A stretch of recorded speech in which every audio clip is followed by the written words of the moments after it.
ਸਤਨਾਮ ਸ੍ਰੀ ਵਾਹਿਗੁਰੂ ਸਾਹਿਬ ਜੀ। ਬਹੁ ਵਿਚਾਰ ਹਜ਼ਰਤ ਕਰਿਓ, ਸਿਮਰੇ ਪੂਰਬ ਬਾਤ। ਸੁਨਿਓ ਹੁਤੋ ਕਿਸ ਪਾਸ ਤੇ, ਸ੍ਰੀ ਗੁਰ ਕੇਰ ਬ੍ਰਤਾਂਤ। ਵਾਹਿਗੁਰੂ ਜੀ ਕਾ ਖਾਲਸਾ, ਵਾਹਿਗੁਰੂ ਜੀ ਕੀ ਫਤਿਹ। ਤੇਗ ਬਹਾਦਰ ਸਿਮਰਿਆ,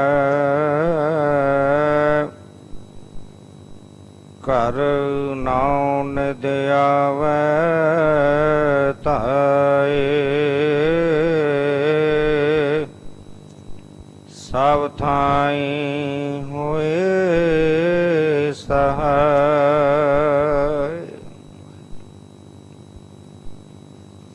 ਐਸੇ ਦੀਨ ਦਇਆਲ ਪਾਤਸ਼ਾਹ, ਧਰਮ ਰਖਿਅਕ, ਪਰਉਪਕਾਰ ਦੀ ਮੂਰਤ, ਤੇਗ ਦੇ ਧਨੇ, ਧੰਨ ਧੰਨ ਸ੍ਰੀ ਗੁਰੂ ਤੇਗ ਬਹਾਦਰ ਪਾਤਸ਼ਾਹ ਜੀ। ਸਤਿਗੁਰਾਂ ਜੀ ਦੇ ਪਾਵਨ ਪਵਿੱਤਰ ਅਸਥਾਨ ਗੁਰਦੁਆਰਾ ਸ੍ਰੀ ਦੁਖ ਨਿਵਾਰਨ ਸਾਹਿਬ ਵਿਖੇ ਚਵਰ ਛਤਰ ਤਖਤ ਦੇ ਮਾਲਕ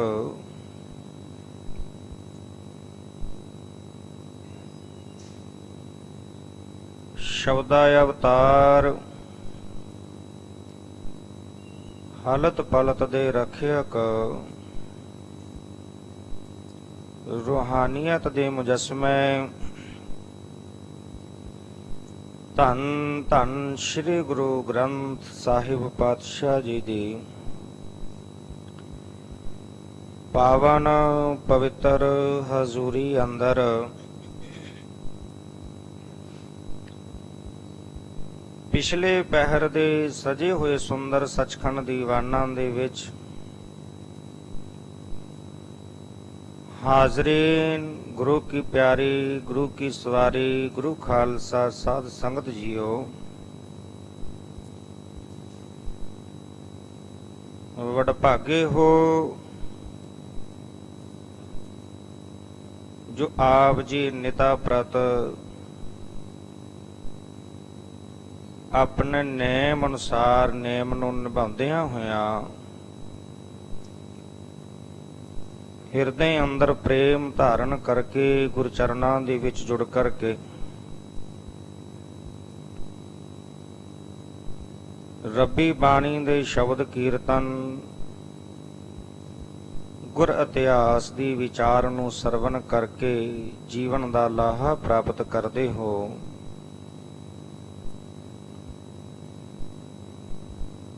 ਗੁਰੂ ਘਰ ਦੇ ਕੀਰਤਨੀਆਂ ਪਾਸੋਂ ਆਪ ਜੀਆਂ ਨੇ ਰੱਬੀ ਬਾਣੀ ਦੇ ਸ਼ਬਦ ਕੀਰਤਨ ਸਰਵਣ ਕੀਤੇ ਹਨ।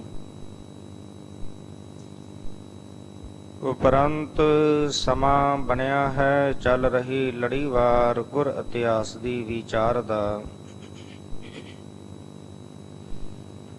ਕੱਲ ਦੇ ਪ੍ਰਕਰਨ ਅੰਦਰ ਆਪ ਜੀ ਨੇ ਸਰਵਣ ਕੀਤਾ ਸੀ ਹੇਹਰ ਨਗਰ ਦੇ ਵਿੱਚ ਰਹਿੰਦਿਆਂ ਹੋਇਆਂ ਪਿਰਥੀ ਚੰਦ ਹਰ ਵੇਲੇ ਚਿੰਤਾ ਦੀ ਨਦੀ ਵਿੱਚ ਇਹਦਾ ਮਨ ਵਹਿੰਦਾ ਰਹਿੰਦਾ ਹੈ। ਕੁਛ ਵੀ ਚੰਗਾ ਨਹੀਂ ਲੱਗਦਾ। ਇਹਦੀ ਘਰ ਵਾਲੀ ਬੀਬੀ ਕਰਮੋਂ ਉਹ ਵੀ ਆ ਕੇ ਸਮਝਾਉਂਦੀ ਹੈ ਕਿ ਤੁਸੀਂ ਭੋਜਨ ਵੀ ਠੀਕ ਤਰ੍ਹਾਂ ਨਾਲ ਨਹੀਂ ਕਰਦੇ, ਚਿੰਤਾ ਕਿਉਂ ਕਰਦੇ ਹੋ, ਤੁਸੀਂ ਉਦਮ ਕਰਦੇ ਰਹੋ ਯੋਗ ਕੰਮ ਕਰਨ ਦਾ। ਜਿਸ ਤਰ੍ਹਾਂ ਦੇ ਨਾਲ ਸਾਡੇ ਦੁਸ਼ਮਣਾਂ ਦੀ ਹਾਨੀ ਹੋਵੇ। ਸੁਲੇਹ ਖਾਂ ਤੁਹਾਡਾ ਮਿੱਤਰ ਹੈ, ਉਹਦੇ ਨਾਲ ਮਿਲ ਕੇ ਸਲਾਹ ਮਸ਼ਵਰਾ ਕਰੋ ਜਿਸ ਤਰ੍ਹਾਂ ਦੇ ਨਾਲ ਤੁਹਾਡਾ ਦਿੱਲੀ ਜਾਣਾ ਜਲਦੀ ਬਣ ਜਾਵੇ।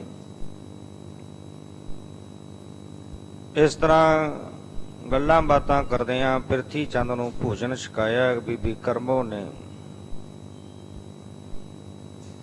ਫਿਰ ਸੁਲੇਹ ਖਾਂ ਨਾਲ ਮਿਲਾਪ ਹੋਇਆ। ਹੁਣ ਕਹਿਣ ਲੱਗਾ ਪ੍ਰਿਥੀ ਚੰਦ, ਕਿਉਂਕਿ ਇਧਰ ਗੁਰੂ ਅਰਜਨ ਦੇਵ ਪਾਤਸ਼ਾਹ ਜੀ ਦੀ ਵਡਿਆਈ ਹੁੰਦੀ ਵੇਖ ਕੇ ਉਹ ਪ੍ਰਿਥੀ ਚੰਦ ਕੋਲੋਂ ਜਰੀ ਨਹੀਂ ਜਾਂਦੀ, ਈਰਖਾ ਦੀ ਅੱਗ ਵਿੱਚ ਸੜਦਾ ਹੈ। ਕਹਿਣ ਲੱਗਾ ਕਿ ਉਧਰ ਉਹਨਾਂ ਦੀ ਵਡਿਆਈ ਬਹੁਤ ਵੱਧ ਰਹੀ ਹੈ, ਬੜਾ ਧਨ ਆ ਰਿਹਾ ਹੈ, ਬੜੀਆਂ ਭੇਟਾਵਾਂ ਆ ਰਹੀਆਂ ਨੇ, ਤੇ ਛੇਤੀ ਕਰੋ ਦਿੱਲੀ ਜਾਣ ਦਾ ਜਿਹੜਾ ਹੈ ਉਹ ਚੱਲਣ ਵਿੱਚ ਦੇਰੀ ਨਾ ਕੀਤੀ ਜਾਵੇ। ਜਿਹੜਾ ਕੋਈ ਕੰਮ ਰਹਿੰਦਾ ਉਹਨੂੰ ਸਵਾਰ ਲਵੋ ਤੇ ਆਪਾਂ ਦਿੱਲੀ ਚੱਲੀਏ। ਸੁਲੇਹ ਖਾਂ ਕਹਿਣ ਲੱਗਾ, ਪ੍ਰਿਥੀ ਚੰਦ ਧੀਰਜ ਰੱਖ, ਭਰੋਸਾ ਰੱਖ, ਤੇਰਾ ਕਾਰਜ ਜ਼ਰੂਰ ਹੋਵੇਗਾ। ਬਾਦਸ਼ਾਹ ਦਾ ਸੁਨੇਹਾ ਆ ਜਾਵੇ, ਕੰਮ ਸਾਰੇ ਮੈਂ ਮੁਕਾ ਲਏ ਨੇ, ਸੁਨੇਹਾ ਆ ਗਿਆ, ਆਪਾਂ ਦਿੱਲੀ ਪਹੁੰਚ ਜਾਵਾਂਗੇ।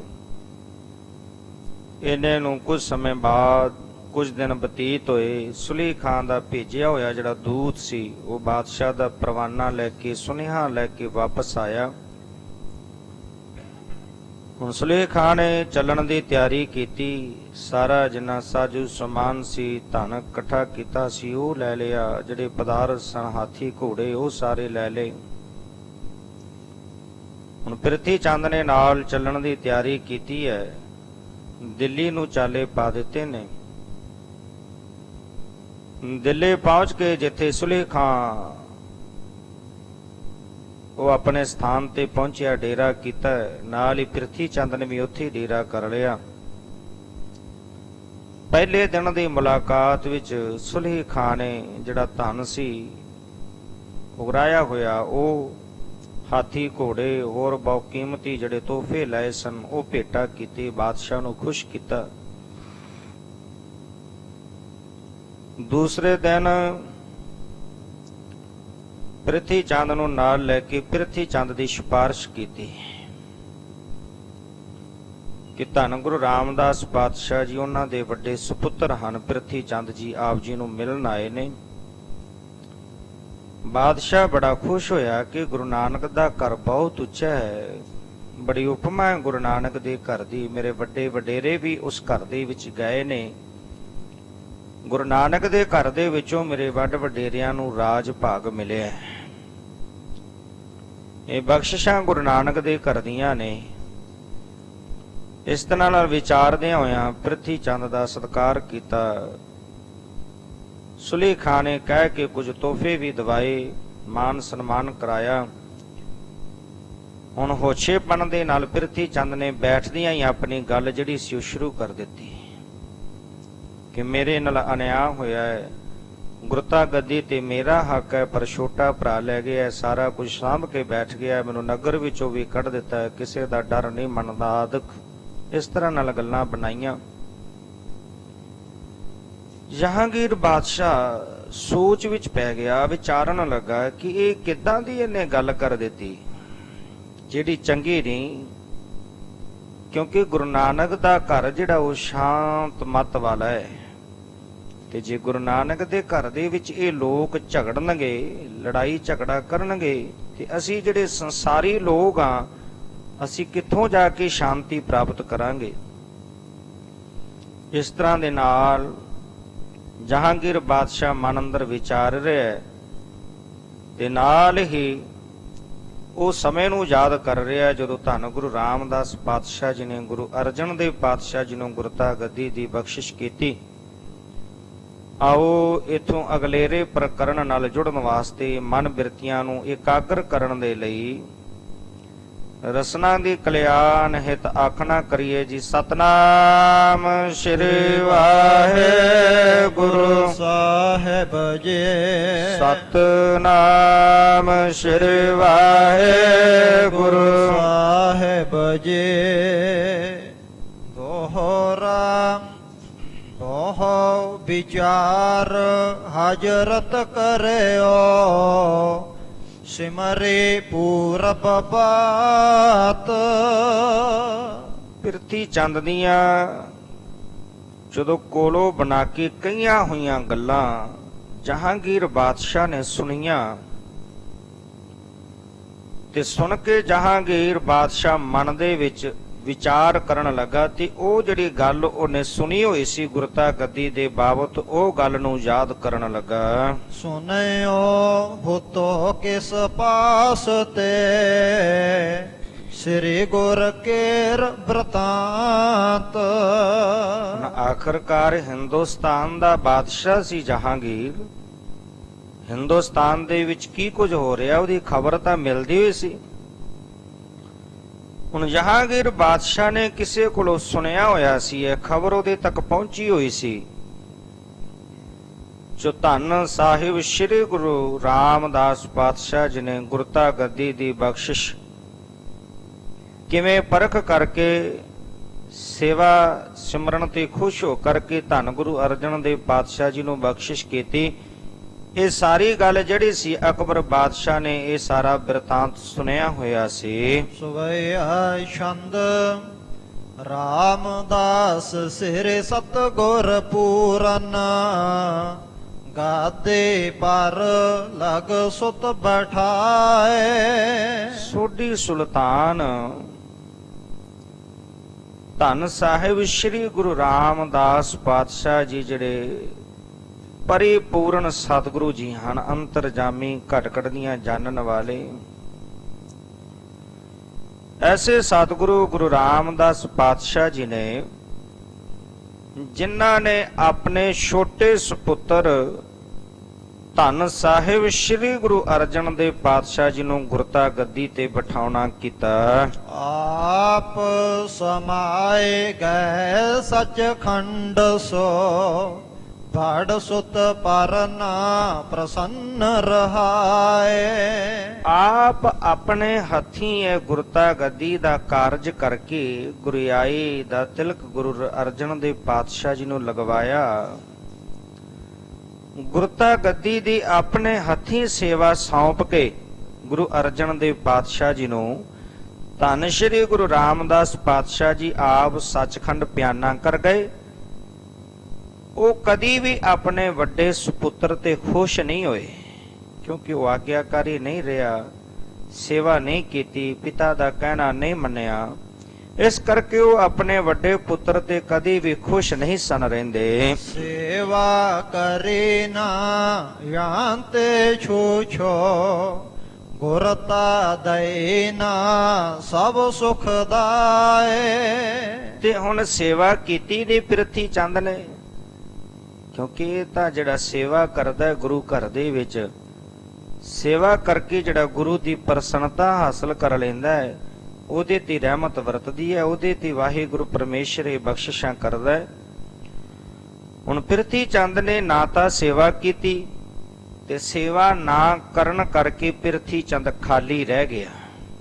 ਇਹਨੂੰ ਗੁਰਤਾ ਗੱਦੀ ਦੀ ਪ੍ਰਾਪਤੀ ਨਹੀਂ ਹੋਈ ਤੇ ਜਿਹੜੀ ਗੁਰਤਾ ਗੱਦੀ ਸੁੱਖਾਂ ਦੀ ਦਾਤੀ ਹੈ ਉਹਦੇ ਤੋਂ ਇਹ ਵਾਂਝਾ ਰਹਿ ਗਿਆ, ਖਾਲੀ ਰਹਿ ਗਿਆ। ਸੋ ਸਿਮਰਨ ਕਰ ਜਹਾਂਗੀਰ ਉਰ, ਬੋਲਿਓ ਸਭ ਸੋ ਦੀਨ ਸੁਨਾਏ। ਹੁਣ ਜਹਾਂਗੀਰ ਬਾਦਸ਼ਾਹ ਨੇ ਸਾਰੀ ਗੱਲ ਸੁਣੀ ਹੋਈ ਸੀ ਕਿ ਕਾਰਨ ਕੀ ਸੀ ਵੱਡੇ ਪੁੱਤਰ ਨੂੰ ਛੱਡ ਕੇ ਛੋਟੇ ਪੁੱਤਰ ਨੂੰ ਗੁਰਤਾ ਗੱਦੀ ਦੇਣ ਦਾ ਕਾਰਨ ਕੀ ਸੀ, ਉਹ ਸਾਰਾ ਜਾਣਦਾ ਸੀ, ਸੁਣਿਆ ਹੋਇਆ ਸੀ ਜਹਾਂਗੀਰ ਬਾਦਸ਼ਾਹ ਨੇ। ਤੇ ਹੁਣ ਉਹ ਗੱਲ ਨੂੰ ਯਾਦ ਕਰਕੇ ਹੁਣ ਜਹਾਂਗੀਰ ਬਾਦਸ਼ਾਹ ਨੇ ਇਹਦੀ ਜਿਹੜੀ ਸਭਾ ਦੇ ਵਿੱਚ ਜਿੰਨੇ ਵੀ ਲੋਕ ਬੈਠੇ ਸਨ ਸਾਰਿਆਂ ਦੇ ਵਿੱਚ ਸੁਣਾ ਕੇ ਕਹਿਣ ਲੱਗਾ, ਸ੍ਰੀ ਨਾਨਕ ਘਰ ਕੇ ਹਮ ਸੇਵਕ, ਕਿਮ ਸੁਆਮੀ ਕੋ ਕਰ ਹੈ ਨਿਆਏ। ਕਹਿਣ ਲੱਗਾ ਕਿ ਧੰਨ ਸਾਹਿਬ ਸ੍ਰੀ ਗੁਰੂ ਨਾਨਕ ਦੇਵ ਪਾਤਸ਼ਾਹ ਜੀ, ਜਿਨ੍ਹਾਂ ਦਾ ਇਸ ਸੰਸਾਰ ਦੇ ਵਿੱਚ ਸਾਰਿਆਂ ਤੋਂ ਉੱਚਾ ਘਰ ਹੈ, ਤੇ ਅਸੀਂ ਧੰਨ ਸਾਹਿਬ ਸ੍ਰੀ ਗੁਰੂ ਨਾਨਕ ਦੇਵ ਪਾਤਸ਼ਾਹ ਜੀ ਦੇ ਘਰ ਦੇ ਸੇਵਕ ਹਾਂ, ਦਾਸ ਹਾਂ। ਤੇ ਇੱਕ ਸੇਵਕ, ਇੱਕ ਦਾਸ ਆਪਣੇ ਮਾਲਕ ਦੇ ਘਰ ਦਾ ਨਿਆਂ ਕਿਵੇਂ ਕਰ ਸਕਦਾ ਹੈ? ਅਸੀਂ ਤਾਂ ਦਾਸ ਹਾਂ, ਸੇਵਕ ਹਾਂ। ਉਹ ਬੜਾ ਉੱਚਾ ਘਰ ਹੈ ਜਿੱਥੇ ਸਦਾ ਹੀ ਨਿਆਂ ਹੁੰਦਾ ਹੈ, ਜਿੱਥੇ ਅਨਿਆਂ ਵਾਲੀ ਕੋਈ ਗੱਲ ਹੀ ਨਹੀਂ। ਐਸੇ ਉਸ ਆਪਣੇ ਮਾਲਕ ਦੇ ਘਰ ਦਾ ਇੱਕ ਸੇਵਕ, ਇੱਕ ਦਾਸ ਕੀ ਨਿਆਂ ਕਰ ਸਕਦਾ ਹੈ? ਮੈਂ ਉਸ ਘਰ ਦਾ ਨਿਆਂ ਨਹੀਂ ਕਰ ਸਕਦਾ। ਸ੍ਰੀ ਸਤਿਗੁਰ ਹੀ ਕਰੈ ਨ ਬੇਰਨਾ, ਇਹੀ ਭਾਵਨਾ ਹਿਰਦੈ ਬਸਾਏ। ਮੈਂ ਤਾਂ ਆਪਣੇ ਹਿਰਦੇ ਅੰਦਰ ਇਹ ਭਾਵਨਾ ਬਣਾਈ ਹੋਈ ਹੈ। ਮੇਰੇ ਹਿਰਦੇ ਅੰਦਰ ਤਾਂ ਇੱਕੋ ਭਾਵਨਾ ਵਸੀ ਹੈ ਕਿ ਸ੍ਰੀ ਗੁਰੂ ਨਾਨਕ ਦੇਵ ਪਾਤਸ਼ਾਹ ਜੀ ਦਾ ਘਰ, ਉਹਨਾਂ ਦੀ ਗੁਰਤਾ ਗੱਦੀ ਤੇ ਬੈਠਣ ਵਾਲੇ ਗੁਰੂ ਸਾਹਿਬਾਨ, ਉਹੀ ਇਸ ਗੱਲ ਦਾ ਨਿਆਂ ਕਰਨ ਵਾਲੇ ਹਨ। ਘਾਟ ਘਾਟ ਮਹਿ ਸਭ ਅੰਤਰ ਜਾਮੇ, ਸੁਨ ਹੈ ਪੁਕਾਰ ਨਾ ਬਿਰਥੇ ਜਾਏ। ਉਹ ਤਾਂ ਘਟ ਘਟ ਦੀਆਂ ਜਾਣਨ ਵਾਲੇ ਨੇ, ਸਭ ਦੇ ਅੰਦਰ ਦੀਆਂ ਦਿਲਾਂ ਦੀਆਂ ਨੂੰ ਜਾਣਦੇ ਨੇ। ਤੇ ਸੁਣੋ ਪੁਕਾਰ, ਉਹ ਸਾਰਿਆਂ ਦੀ ਪੁਕਾਰ ਸੁਣਦੇ ਨੇ। ਜਿਹੜਾ ਵੀ ਜਾ ਕੇ ਬੇਨਤੀ ਕਰਦਾ ਹੈ, ਪੁਕਾਰ ਕਰਦਾ ਹੈ, ਉਸ ਘਰ ਦੇ ਵਿੱਚ ਸਾਰਿਆਂ ਦੀ ਪੁਕਾਰ ਸੁਣੀ ਜਾਂਦੀ ਹੈ। ਤੇ ਜੋ ਵੀ ਸਤਿਗੁਰੂ ਜੀ ਬਚਨ ਕਹਿ ਦਿੰਦੇ ਨੇ, ਉਹ ਜਿਹੜਾ ਬਚਨ ਹੈ ਗੁਰੂ ਦਾ ਕਿਹਾ ਹੋਇਆ ਬਚਨ ਕਦੀ ਵੀ ਬਿਰਥਾ ਨਹੀਂ ਜਾਂਦਾ। ਸ੍ਰੀ ਗੁਰ ਰਾਮਦਾਸ ਨੇ ਆਪ ਹੈ, ਲੱਖ ਲਾਇਕ ਲਗ ਸੁਤ ਬਿਠਾਏ। ਧੰਨ ਸਾਹਿਬ ਸ੍ਰੀ ਗੁਰੂ ਰਾਮਦਾਸ ਪਾਤਸ਼ਾਹ ਜੀ ਸਰਬ ਕਲਾ ਕਰਕੇ ਸਮਰੱਥ ਨੇ, ਦਿਲਾਂ ਦੀਆਂ ਜਾਣਨ ਵਾਲੇ ਨੇ। ਇਸ ਕਰਕੇ ਉਹਨਾਂ ਨੇ ਛੋਟੇ ਪੁੱਤਰ ਨੂੰ ਲਾਇਕ ਜਾਣਦੇ ਆ, ਛੋਟੇ ਪੁੱਤਰ ਦੇ ਵਿੱਚ ਗੁਣ ਵੇਖਦਿਆਂ ਹੋਇਆਂ ਉਹਨਾਂ ਦੀ ਚੰਗੀ ਤਰ੍ਹਾਂ ਪਰਖ ਕਰਕੇ ਆਪ ਉਹਨਾਂ ਨੂੰ ਗੁਰਤਾ ਗੱਦੀ ਤੇ ਬਿਠਾਇਆ ਹੈ। ਇਹ ਜ਼ਿੰਮੇਵਾਰੀ ਸੌਂਪੀ ਹੈ। ਤਿਨ ਕੀ ਕਰੇ ਨ ਮੇਟ ਹੈ ਹਮ ਕੇ ਮੋ, ਜਿਮ ਜੀਵਤ ਹੀ ਗਏ ਨ ਬੇਰ। ਜਹਾਂਗੀਰ ਬਾਦਸ਼ਾਹ ਕਹਿਣ ਲੱਗਾ, ਜਿਉਂਦੇ ਜੀ ਧੰਨ ਗੁਰੂ ਰਾਮਦਾਸ ਪਾਤਸ਼ਾਹ ਜੀ ਆਪ ਇਸ ਗੱਲ ਦਾ ਨਿਬੇੜਾ ਕਰਕੇ ਗਏ ਨੇ। ਆਪ ਆਪਣੇ ਹੱਥੀਂ ਗੁਰਤਾ ਗੱਦੀ ਛੋਟੇ ਪੁੱਤਰ ਨੂੰ ਸੌਂਪ ਕੇ ਗਏ ਨੇ। ਇਸ ਕਰਕੇ ਇਹਦੇ ਵਿੱਚ ਅਸੀਂ ਕੀ ਨਿਆਂ ਕਰ ਸਕਦੇ ਹਾਂ? ਇਹਦੇ ਵਿੱਚ ਮੈਂ ਕੁਛ ਨਹੀਂ ਕਰ ਸਕਦਾ, ਕਿਉਂਕਿ ਜਿਉਂਦੇ ਜੀ ਆਪ ਸਾਰਾ ਕਾਰਜ ਕਰਕੇ ਨਿਆਂ ਕਰਕੇ ਗਏ ਹਨ।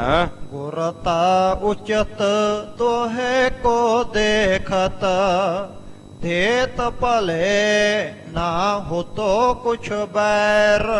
ਪ੍ਰਿਥੀ ਚੰਦ, ਗੁਰੂ ਰਾਮਦਾਸ ਪਾਤਸ਼ਾਹ ਜੀ ਦੀ ਕੀਤੀ ਹੋਈ ਨੂੰ ਮੈਂ ਮੇਟ ਨਹੀਂ ਸਕਦਾ, ਮੈਂ ਨਹੀਂ ਉਲਟਾ ਸਕਦਾ। ਜੇਕਰ ਤੂੰ ਕਹਿਣਾ ਕਿ ਮੈਂ ਵੱਡਾ ਪੁੱਤਰ ਸੀ, ਤੇ ਜੇ ਤਾਂ ਤੈਨੂੰ ਉਚਿਤ ਜਾਣਦੇ, ਤੈਨੂੰ ਗੁਰਤਾ ਗੱਦੀ ਦੇ ਜਾਂਦੇ, ਫਿਰ ਤਾਂ ਕੋਈ ਵੈਰ ਨਹੀਂ ਸੀ ਵਧਣਾ, ਕੋਈ ਈਰਖਾ ਨਹੀਂ ਸੀ ਹੋਣੀ। ਹੁਣ ਤੈਨੂੰ ਉਹਨਾਂ ਨੇ ਉਚਿਤ ਨਹੀਂ ਜਾਣਿਆ, ਇਸ ਕਰਕੇ ਤੂੰ ਇਸ ਗੱਲ ਤੋਂ ਵਾਂਝਾ ਰਿਹਾ ਹੈ। ਕਰ ਸੰਤੋਖ ਨਮਰ ਚਿਤ ਹੋਵੋ, ਉਚਤ ਤੁਮ ਹੋ ਤੇ ਲਾਗੋ ਪੈਰ। ਕਹਿਣ ਲੱਗੇ ਤੇਰੇ ਲਈ ਇਹੀ ਕਰਨਾ ਉਚਿਤ ਹੈ ਪ੍ਰਿਥੀ ਚੰਦ, ਤੂੰ ਮਨ ਦੇ ਅੰਦਰ ਨਿਮਰਤਾ ਧਾਰਨ ਕਰ ਲੈ।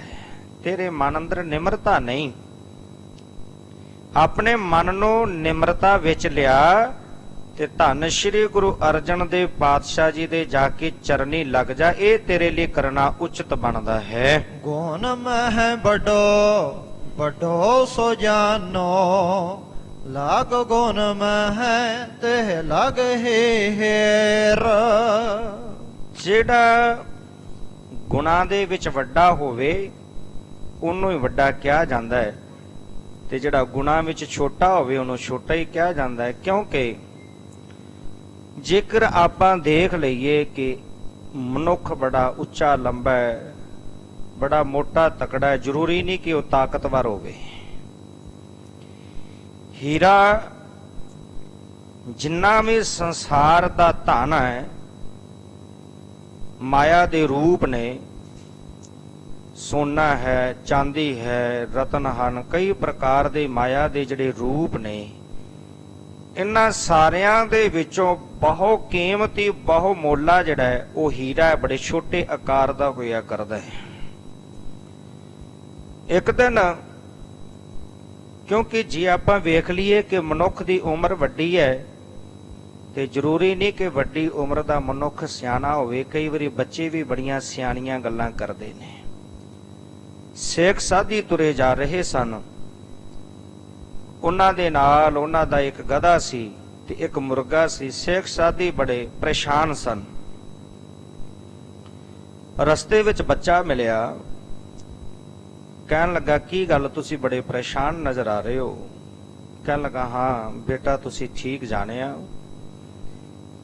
ਪਰੇਸ਼ਾਨੀ ਦਾ ਕਾਰਨ? ਕਹਿਣ ਲੱਗਾ ਕਾਰਨ ਇਹ ਹੈ ਮੇਰੇ ਕੋਲ ਇੱਕ ਟਕਾ ਹੈ ਤੇ ਮੇਰਾ ਮੁਰਗਾ ਵੀ ਭੁੱਖਾ ਹੈ, ਮੇਰਾ ਗਧਾ ਵੀ ਭੁੱਖਾ ਹੈ ਤੇ ਮੈਨੂੰ ਵੀ ਭੁੱਖ ਲੱਗੀ, ਤਿੰਨੇ ਭੁੱਖੇ ਆ ਤੇ ਮੈਂ ਸੋਚ ਰਿਹਾ ਕਿ ਇੱਕ ਟਕੇ ਦਾ ਮੈਂ ਕੀ ਲਵਾਂ, ਕੀ ਆਪ ਖਾਵਾਂ ਤੇ ਕੀ ਇਹਨਾਂ ਨੂੰ ਖਵਾਵਾਂ। ਉਹ ਬੱਚਾ ਕਹਿਣ ਲੱਗਾ, ਬਾਲਕ ਕਹਿਣ ਲੱਗਾ ਕਿੱਦਾਂ ਦੀਆਂ ਬੱਚਿਆਂ ਵਾਲੀਆਂ ਗੱਲਾਂ ਕਰ ਰਹੇ ਹੋ? ਤੁਹਾਡੇ ਕੋਲ ਇੱਕ ਟਕਾ ਹੈ, ਇੱਕ ਟਕੇ ਦੇ ਹਦਵਾਣੇ ਖਰੀਦੋ, ਉਹਦੇ ਵਿੱਚੋਂ ਆਪ ਖਾਓ, ਬੀਜ ਮੁਰਗੇ ਨੂੰ ਪਾ ਦਿਓ ਤੇ ਉਹਦੇ ਛਿਲਕੇ ਜਿਹੜੇ ਨੇ ਗਧੇ ਨੂੰ ਪਾ ਦਿਓ ਤੇ ਰੱਜ ਕੇ ਅੱਗੇ ਨੂੰ ਤੁਰ ਪਵੋ। ਸੇਖ ਸਾਧੀ ਨੇ ਉੱਥੇ ਧਰਤੀ ਨੂੰ ਸਿਜਦਾ ਕੀਤਾ ਕਿ ਇੱਥੇ ਬੜੇ ਸਿਆਣੇ ਬਾਲਕ ਰਹਿੰਦੇ ਨੇ। ਸੋ ਕਹਿਣ ਤੋਂ ਭਾਵ ਜਹਾਂਗੀਰ ਬਾਦਸ਼ਾਹ ਕਹਿਣ ਲੱਗਾ ਕਿ ਪ੍ਰਿਥੀ ਚੰਦ ਜਿਹਦੇ ਵਿੱਚ ਗੁਣ ਨੇ, ਜਿਹਨੇ ਸ਼ੁਭ ਗੁਣ ਧਾਰਨ ਕੀਤੇ ਹੋਏ ਨੇ, ਗੁਣਾ ਵਾਲਾ ਮਨੁੱਖ ਹਮੇਸ਼ਾ ਵੱਡਾ ਹੋਇਆ ਕਰਦਾ ਹੈ ਤੇ ਜਿਹਦੇ ਵਿੱਚ ਗੁਣ ਨਹੀਂ, ਜ਼ਰੂਰੀ ਨਹੀਂ ਕਿ ਉਮਰ ਦੇ ਵਿੱਚੋਂ ਭਾਵੇਂ ਵੱਡਾ ਹੈ, ਉਹਨੂੰ ਛੋਟਾ ਹੀ ਜਾਣਨਾ ਕਰੋ। ਗਾਜ ਧੀਰਗ ਲਗ ਸ਼ੇਰ ਹੇਰਿਅਤ ਮ੍ਰਿਗ ਪਤ ਨਾਮ ਅਤਕ ਗੁਣ ਜਾਨ। ਹੁਣ ਜੰਗਲ ਦੇ ਵਿੱਚ ਹਾਥੀ ਵੀ ਰਹਿੰਦਾ ਹੈ ਤੇ ਜੰਗਲ ਦੇ ਵਿੱਚ ਸ਼ੇਰ ਵੀ ਰਹਿੰਦਾ ਹੈ। ਵੇਖਣ ਦੇ ਵਿੱਚ ਹਾਥੀ ਆਕਾਰ ਦੇ ਵਿੱਚ ਵੱਡਾ ਹੈ, ਬੜਾ ਉੱਚਾ ਤਗੜਾ ਹਾਥੀ ਹੁਣ ਵੇਖਣ ਵਿੱਚ, ਸ਼ੇਰ ਉਹਦੇ ਤੋਂ ਬਹੁਤ ਛੋਟਾ ਹੈ। ਪਰ ਸਾਰੇ ਜਿੰਨੇ ਵੀ ਜੰਗਲ ਦੇ ਜਾਨਵਰ ਨੇ, ਉਹਨਾਂ ਸਾਰਿਆਂ ਦਾ ਰਾਜਾ ਕੌਣ ਹੈ? ਸ਼ੇਰ ਹੈ। ਹੁਣ ਸ਼ੇਰ ਭਾਵੇਂ ਛੋਟਾ ਹੈ, ਸ਼ੇਰ ਵਿੱਚ ਗੁਣ ਨੇ, ਗੁਣ ਹੋਣ ਕਰਕੇ ਉਹ ਸਾਰੇ ਜੰਗਲ ਦਾ ਰਾਜਾ ਕਹਿਲਾਉਂਦਾ ਹੈ। ਫਟਕ ਬੜੋ ਨਹਿ ਗ੍ਰਹਣ ਕਰਹਿ ਕੋ ਹੀਰਾ ਉਜਲ ਲੇਹਿਤ ਠਾਨ। ਹੁਣ ਬਲੌਰ ਜਿਹੜਾ ਹੈ ਉਹ ਵੇਖਣ ਦੇ ਵਿੱਚ ਬਹੁਤ ਵੱਡਾ ਹੈ, ਪਰ ਬਲੌਰ ਨੂੰ ਕੋਈ ਗ੍ਰਹਿਣ ਨਹੀਂ ਕਰਦਾ। ਤੇ ਦੂਜੇ ਪਾਸੇ ਹੀਰਾ ਜਿਹੜਾ ਹੈ ਉਹ ਬਹੁਤ ਛੋਟਾ ਹੈ ਤੇ ਹੀਰੇ ਨੂੰ ਸਾਰੇ ਗ੍ਰਹਿਣ ਕਰਦੇ ਨੇ। ਹੀਰਾ ਜਿਹੜਾ ਉਹ ਸਾਰਿਆਂ ਤੋਂ ਕੀਮਤੀ ਹੈ। ਸੰਖ ਅਸੰਖ ਨ ਪਹਿਰਹਿ ਕੋ ਮੁਕਤਾ ਦੇ ਪਤ ਬਪੂਖਨ ਥਾਨ। ਸੰਖ ਵੇਖਦੇ ਆ ਆਪਾਂ, ਜਿਹੜੇ ਸੰਖ ਨੇ ਉਹ ਗਿਣਤੀ ਦੇ ਵਿੱਚ ਬਹੁਤ ਜ਼ਿਆਦਾ ਨੇ।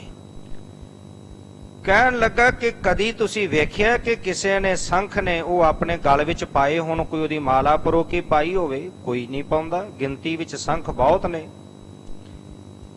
ਪਰ ਗਿਣਤੀ ਵਿੱਚ ਮੋਤੀ ਬਹੁਤ ਘੱਟ ਨੇ।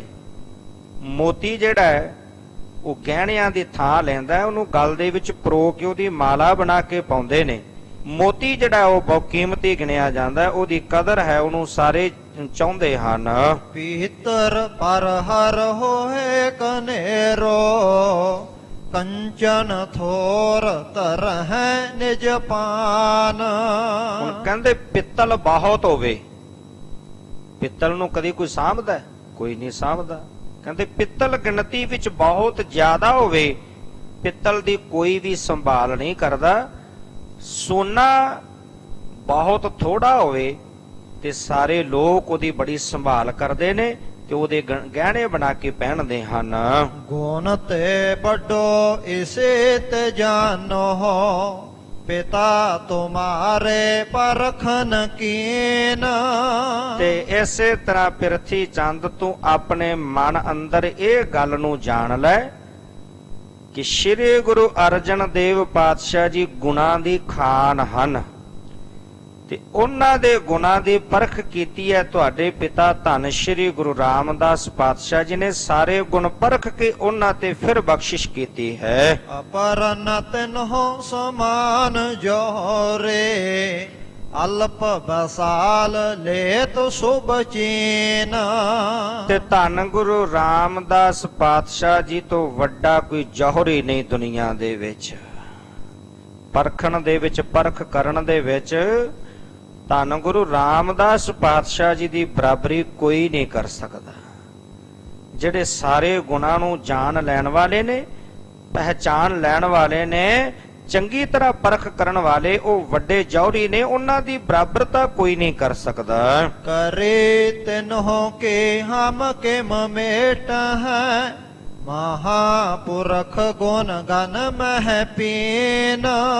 ਤੇ ਐਸੇ ਧੰਨ ਗੁਰੂ ਰਾਮਦਾਸ ਪਾਤਸ਼ਾਹ ਜੀ ਜਿਹੜੇ ਗੁਣਾਂ ਦੇ ਵਿੱਚ ਪ੍ਰਬੀਰ ਨੇ, ਜਿਹੜੇ ਪਰਖਣ ਦੇ ਵਿੱਚ ਸਮਰੱਥ ਨੇ, ਉਹਨਾਂ ਦੀ ਕੀਤੀ ਹੋਈ ਨੂੰ ਪ੍ਰਿਥੀ ਚੰਦ ਮੈਂ ਨਹੀਂ ਮੇਟ ਸਕਦਾ।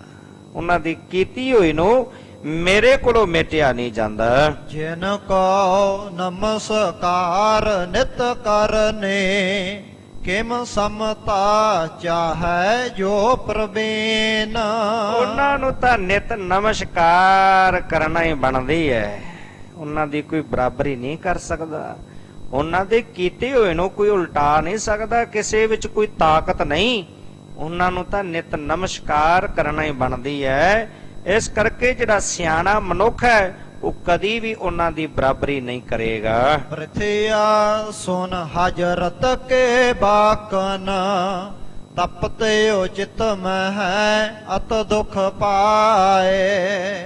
ਹੁਣ ਇਹ ਈਰਖਾ ਦੀ ਅੱਗ ਦਾ ਸਾੜਿਆ ਹੋਇਆ ਅਜੇ ਤੱਕ ਵੀ ਸਮਝਣ ਦਾ ਯਤਨ ਨਹੀਂ ਕਰ ਰਿਹਾ। ਬਹੁਤ ਵਾਰੀ ਸਮਝਾਉਣ ਦਾ ਯਤਨ ਹੋਇਆ ਹੈ। ਬਾਦਸ਼ਾਹ ਨੇ ਬੜੀਆਂ ਉਦਾਹਰਣਾਂ ਦੇ ਕੇ ਵੀ ਸਮਝਾਉਣ ਦਾ ਯਤਨ ਕੀਤਾ ਹੈ, ਪਰ ਇਹਦੇ ਮਨ ਅੰਦਰ ਸਮਝ ਨਹੀਂ ਆਈ। ਬਾਦਸ਼ਾਹ ਦੀਆਂ ਕਈਆਂ ਹੋਈਆਂ ਗੱਲਾਂ ਸੁਣ ਕੇ ਇਹ ਅੰਦਰੋਂ ਬੜਾ ਇਹਨੂੰ ਦੁੱਖ ਜਿਹੜਾ ਉਹ ਪਹੁੰਚਿਆ, ਬੜਾ ਸੇਕ ਪਹੁੰਚਿਆ ਹੈ। ਕਹਿਣ ਲੱਗਿਓ ਮੈਂ ਲਰ ਕੈ ਨਿਕਸਿਓ ਅਬ ਕੈਸੇ ਕਰ ਤਿਸ ਥਲ ਜਾਏ। ਕਹਿਣ ਲੱਗਾ ਮੇਰਾ ਉੱਥੇ ਲੜਾਈ ਝਗੜਾ ਹੋਇਆ ਹੈ ਤੇ ਉਹਨਾਂ ਨਾਲ ਲੜਾਈ ਝਗੜਾ ਕਰਕੇ ਮੈਂ ਉੱਥੋਂ ਨਿਕਲਿਆ ਤੇ ਹੁਣ ਮੇਰਾ ਉੱਥੇ ਜਾਣਾ ਕਿਵੇਂ ਬਣਦਾ? ਮੈਂ ਕਿਵੇਂ ਜਾ ਕੇ ਉਹਨਾਂ ਦੇ ਮੂੰਹ ਲੱਗਾ? ਕੋ ਮੁਖ ਲੈ ਕਰ ਤਿਸ ਦਿਖ ਰਾਵੋ ਨਹੀਂ ਮਿਲੋ ਮੈਂ ਕਿਸੀ ਉਪਾਏ। ਤੇ ਮੈਂ ਕਿਹੜਾ ਮੂੰਹ ਲੈ ਕੇ ਉਹਨਾਂ ਦੇ ਕੋਲ ਜਾਵਾਂ? ਪਤਾ ਸੀ ਜੋ ਕੁਝ ਕਰਕੇ ਆਇਆ ਸੀ, ਪਰ ਗੁਰੂ ਨਾਨਕ ਦਾ ਘਰ ਤਾਂ ਫਿਰ ਵੀ ਬਖਸ਼ਦਾ ਹੈ।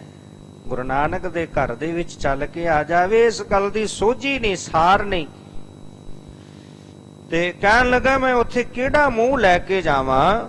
ਮੈਂ ਕੀ ਮੂੰਹ ਜਾ ਕੇ ਉਹਨਾਂ ਨੂੰ ਦਿਖਾਵਾਂ? ਕੋਈ ਵੀ ਉਪਾਅ ਕਰਕੇ ਮੈਂ ਉੱਥੇ ਨਹੀਂ ਜਾ ਸਕਦਾ। ਕਰੋ ਤਕੇਲਨ ਦੇਤ ਨਿਆਓ ਨਹਿ ਤੋ ਮੇਰੋ ਕੁਛ ਨਾ ਬਸ ਨਾ ਬਸਾਏ। ਬਾਦਸ਼ਾਹ ਮੈਂ ਤੁਹਾਡੇ ਕੋਲ ਨਿਆਂ ਕਰਾਉਣ ਵਾਸਤੇ ਆਇਆ ਸੀ। ਜੇਕਰ ਤੁਸੀਂ ਵੀ ਮੈਨੂੰ ਧੱਕਾ ਦਿੰਦੇ ਹੋ, ਧੱਕਦੇ ਹੋ, ਤੇ ਫਿਰ ਮੇਰਾ ਕੋਈ ਵਸ ਨਹੀਂ ਚੱਲਦਾ। ਹੋਰ ਕਿੱਥੇ ਮੈਂ ਜਾਣਾ ਹੈ? ਬਾਦਸ਼ਾਹ ਦੇ ਕੋਲ ਨਿਆਂ ਦੀ ਆਸ ਸੀ। ਜੇ ਤੁਸੀਂ ਨਿਆਂ ਨਹੀਂ ਦਿੰਦੇ ਫਿਰ ਮੇਰਾ ਕੋਈ ਵਸ ਨਹੀਂ ਚੱਲਦਾ। ਜਹਾਂਗੀਰ ਪ੍ਰਿਥੀਏ ਕੇ ਸੁਨ ਕਰ ਪੁਨ ਬੋਲਿਓ ਕਿਉਂ ਤੂੰ ਤਪਤਾਏ। ਹੁਣ ਜਦੋਂ ਮੂਰਖ ਨਹੀਂ ਸਮਝਿਆ, ਬੜੇ ਤਰੀਕੇ ਨਾਲ ਸਮਝਾਉਣ ਦਾ ਯਤਨ ਕੀਤਾ, ਤੇ ਜਦੋਂ ਨਹੀਂ ਸਮਝਿਆ ਹੁਣ ਬਾਦਸ਼ਾਹ ਥੋੜਾ ਖਿੱਚ ਕੇ ਬੋਲਿਆ ਪਿਰਥੀ ਚੰਦ ਨੂੰ।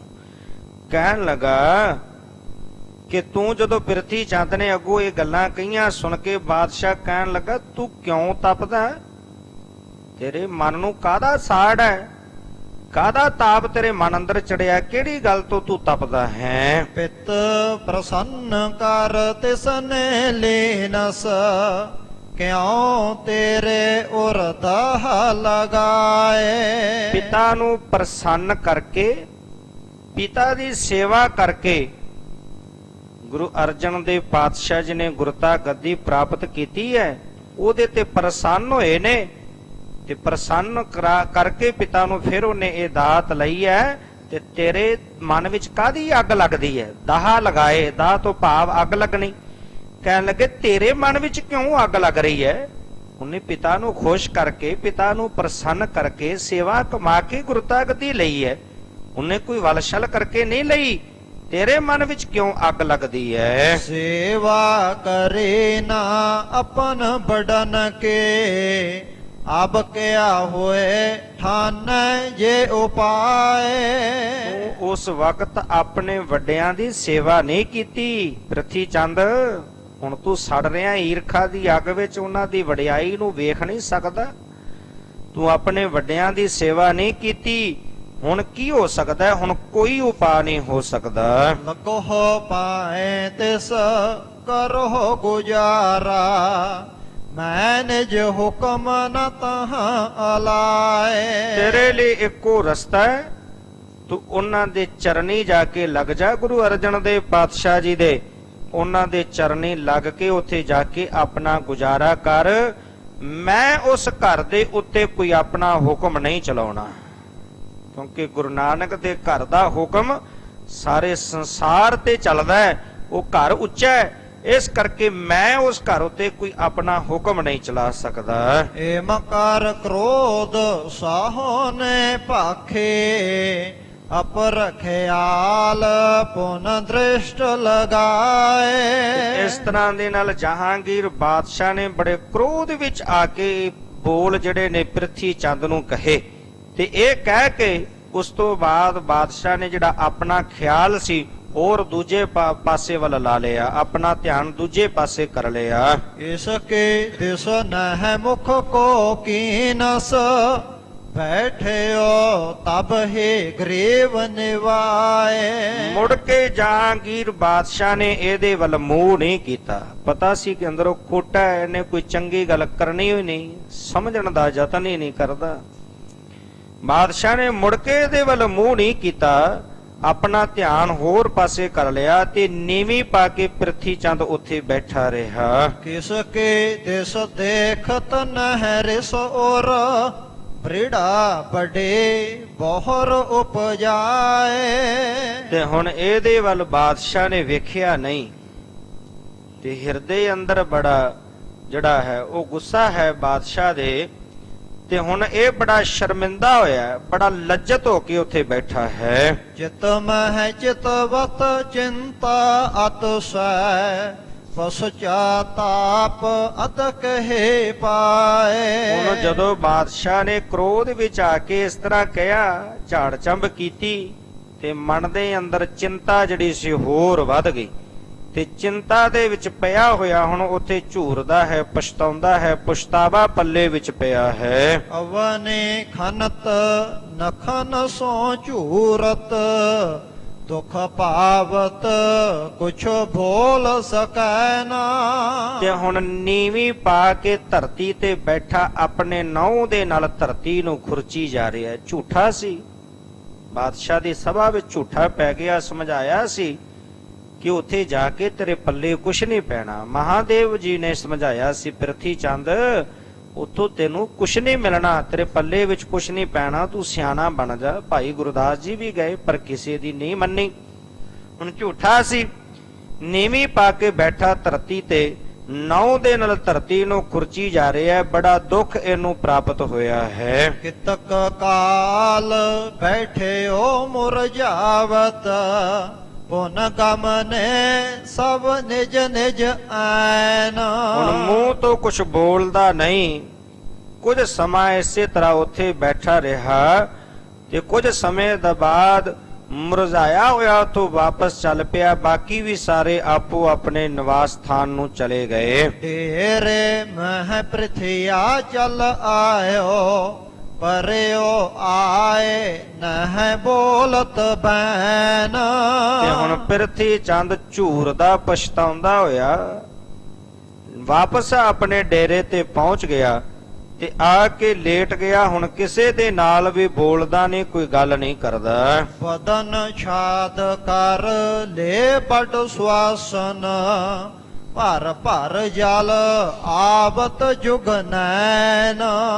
ਤੇ ਹੁਣ ਡੇਰੇ ਦੇ ਵਿੱਚ ਪਿਆ ਹੋਇਆ, ਇਹਨੇ ਕੱਪੜਾ ਲੈ ਕੇ ਚਾਦਰ ਨਾਲ ਤਨ ਨੂੰ ਢੱਕ ਲਿਆ ਤੇ ਬੜੇ ਲੰਬੇ ਲੰਬੇ ਸਾਹ ਲੈਣ ਲੱਗਾ ਤੇ ਅੱਖਾਂ ਦੇ ਵਿੱਚੋਂ ਪਰਲ ਪਰਲ ਇਹਦੇ ਹੰਝੂ ਵਹਿ ਰਹੇ ਨੇ, ਜਲ ਵਹਿ ਰਿਹਾ ਹੈ। ਖਾਨ ਪਾਨ ਨਹਿ ਭਾਵਤ ਕੈਸੇ, ਚਿੰਤਾ ਮਹਿ ਦਿਨ ਰੈਨ ਬਿਹਾਏ। ਹੁਣ ਪਿਰਤੇ ਚੰਦ ਨੂੰ ਖਾਣ ਪਾਣ ਕੁਝ ਵੀ ਚੰਗਾ ਨਹੀਂ ਲੱਗਦਾ, ਕੁਝ ਵੀ ਭਾਉਂਦਾ ਨਹੀਂ ਤੇ ਦਿਨੇ ਰਾਤ ਚਿੰਤਾ ਦੇ ਵਿੱਚ ਪਿਆ ਹੋਇਆ ਇਸ ਤਰ੍ਹਾਂ ਬਤੀਤ ਕਰ ਰਿਹਾ ਹੈ। ਇਕ ਦੁਇ ਮਾਸ ਭੈ ਇਸ ਰੀਤ ਸੋ, ਨਹੀਂ ਸਾਹੋ ਨੇ ਯਾਦ ਕਰਾਏ। ਤੇ ਹੁਣ ਇਸ ਤਰ੍ਹਾਂ ਦੇ ਨਾਲ ਉੱਥੇ ਰਹਿੰਦਿਆਂ ਹੋਇਆਂ 1-2 ਮਹੀਨੇ ਦਾ ਸਮਾਂ ਪ੍ਰਿਥੀ ਚੰਦ ਨੂੰ ਬਤੀਤ ਹੋਇਆ।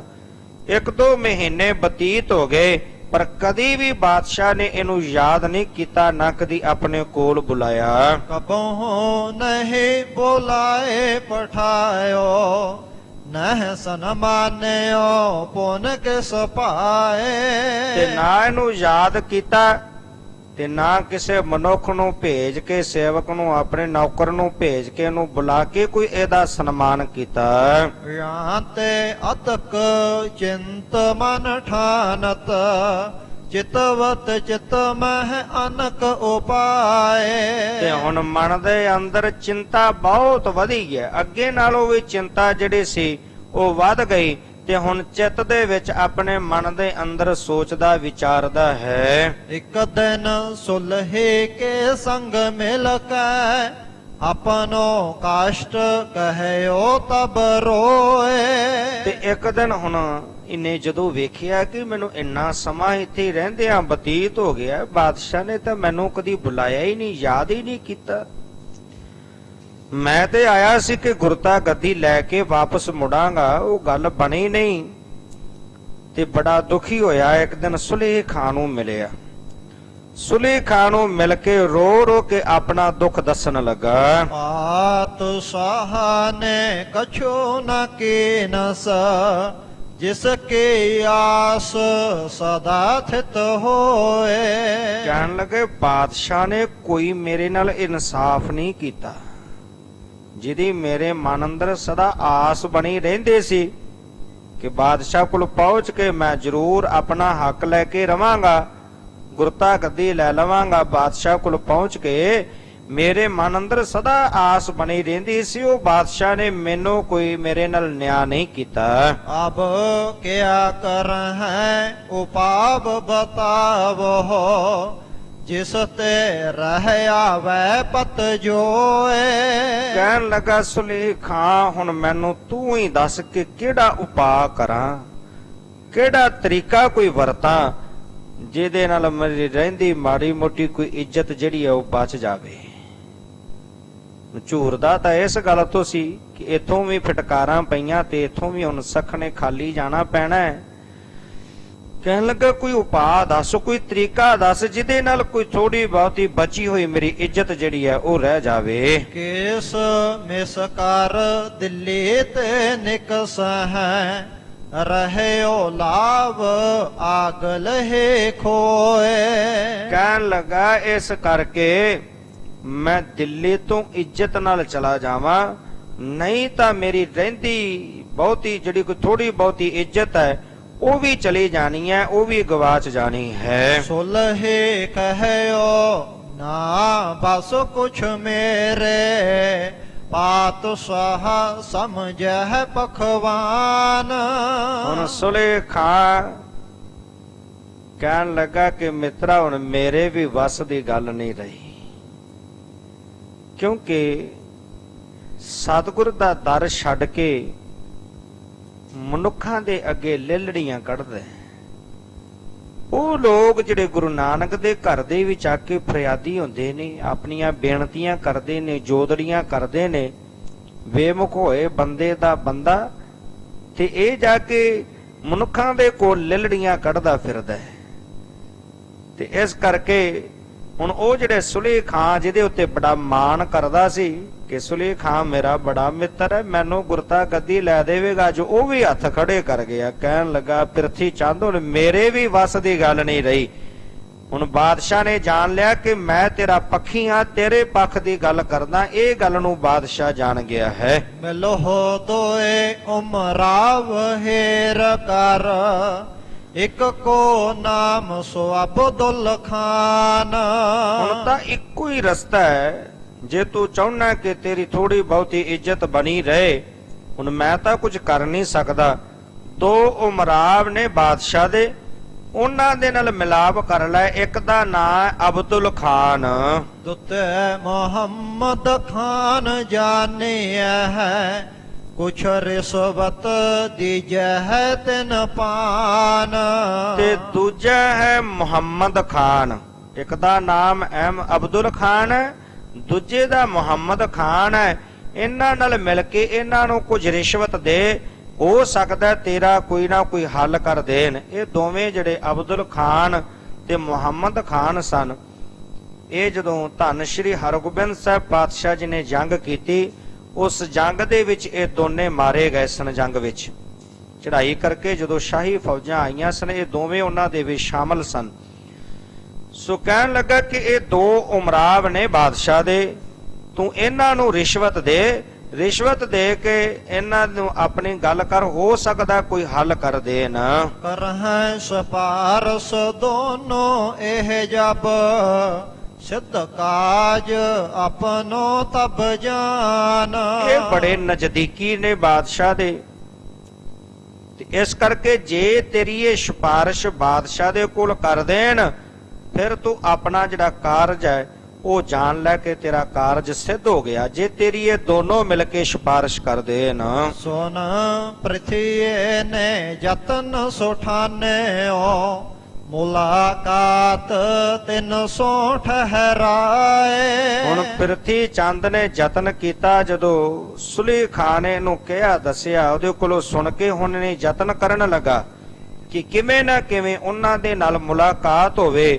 ਮੁਲਾਕਾਤ ਦਾ ਸਮਾਂ ਨਿਯਤ ਕੀਤਾ, ਮੁਲਾਕਾਤ ਦਾ ਇਹਨੇ ਸਬਬ ਬਣਾਇਆ। ਮੋਹਰ ਤੀਨ ਸਤ ਰਿਸ਼ਵਤ ਦੀਨਸ, ਦੀਨ ਬਦਨ ਹੋਏ ਬਿਨਤੇ ਗਾਏ। 300 ਮੋਹਰਾਂ ਇਹਨੇ ਨਾ ਦੋ ਉਮਰਾਵਾਂ ਨੂੰ ਰਿਸ਼ਵਤ ਦੇ ਵਜੋਂ ਦਿੱਤੀਆਂ। ਪ੍ਰਿਥੀ ਚੰਦ ਨੇ ਜਦੋਂ ਮੁਲਾਕਾਤ ਹੋਈ, ਮਿਲ ਕੇ 300 ਮੋਹਰਾਂ ਇਹਨਾਂ ਨੂੰ ਰਿਸ਼ਵਤ ਦੇ ਵਜੋਂ ਦਿੱਤੀਆਂ, ਤੇ ਦੀਨ ਹੋ ਕੇ ਹੁਣ ਲਿਲੜੀਆਂ ਕੱਢ ਰਿਹਾ ਹਰ ਇੱਕ ਦੇ ਅੱਗੇ, ਦੀਨ ਹੋ ਕੇ ਉਹਨਾਂ ਦੇ ਕੋਲ ਆਪਣੀ ਬੇਨਤੀ ਕਰਨ ਲੱਗਾ। ਦੋਏ ਮਾਸ ਕੋ ਅਰਸਾ ਗੁਜਰਿਓ, ਸਾਹੇ ਨਹੀਂ ਸਿਮਰਿਓ ਨਾ ਬੁਲਾਏ।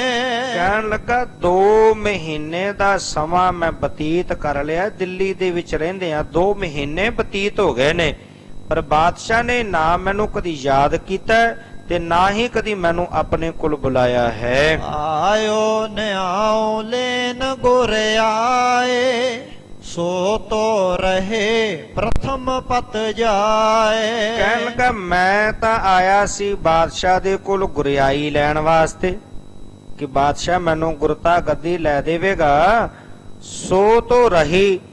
ਕਹਿੰਦਾ ਉਹ ਤਾਂ ਨਹੀਂ ਮਿਲੀ, ਉਹ ਗੱਲ ਤਾਂ ਬਣੀ ਨਹੀਂ। ਤੇ ਜਿਹੜੀ ਮੇਰੀ ਕੋਈ ਪ੍ਰਥਮ ਪਤ ਜਾਏ, ਜਿਹੜੀ ਕੋਈ ਪਹਿਲੀ ਮੇਰੀ ਮਾੜੀ ਮੁੜੀ ਇੱਜ਼ਤ ਸੀ, ਉਹ ਵੀ ਦਿੱਲੀ ਆ ਕੇ ਬਾਦਸ਼ਾਹ ਦੇ ਕੋਲ ਮੇਰੀ ਜਾਂਦੀ ਰਹੀ, ਉਹ ਵੀ ਗਵਾਚ ਗਈ ਹੈ। ਆਪ ਤੁਮ ਕਹਿ ਸਨਮਾਨ ਕਰਾਵੋ, ਬੜੇ ਬਾਤ ਗੁਰਤਾ ਖੁਸ਼ਵਾਏ। ਤੇ ਹੁਣ ਤੁਸੀਂ ਕਹਿ ਕੇ ਬਾਦਸ਼ਾਹ ਕੋਲੋਂ ਮੇਰਾ ਕੋਈ ਥੋੜਾ ਬਹੁਤਾ ਸਨਮਾਨ ਕਰਵਾ ਦਿਓ। ਮੈਂ ਤਾਂ ਰਹਿੰਦੀ ਖੁੰਦੀ ਇੱਜ਼ਤ ਵੀ ਗਵਾ ਬੈਠਾ ਇੱਥੇ ਆ ਕੇ, ਮੇਰੇ ਤਾਂ ਪੱਲੇ ਕੁਝ ਨਹੀਂ ਰਿਹਾ, ਕਿਹੜਾ ਮੂੰਹ ਲੈ ਕੇ ਜਾਵਾਂ ਵਾਪਸ।